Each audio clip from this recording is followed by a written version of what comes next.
J'ai reçu ce petit troll rigolo, c'est une belle histoire, mais l'histoire d'Harry Potter aussi est une belle histoire. C'est assez ironique puisque l'histoire d'Harry Potter, qui est de la fiction, elle s'inspire grandement de l'évangile, je vais vous le montrer.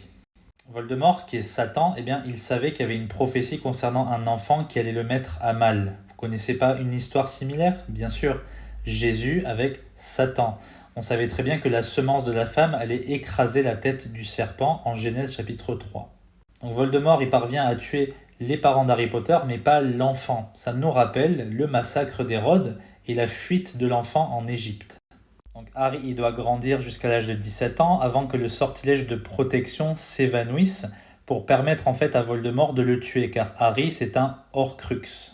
C'est-à-dire qu'il fait partie de l'âme de Voldemort. Et le seul moyen de tuer Voldemort, c'est de tuer tous les Horcrux. Donc il faut à un moment donné que Harry Potter meure. Donc c'est pour ça qu'il va se tuer et ensuite ressusciter. Ça vous rappelle bien évidemment Jésus-Christ qui doit mourir à la croix pour vaincre l'emprise de Satan sur nous avant de ressusciter d'entre les morts.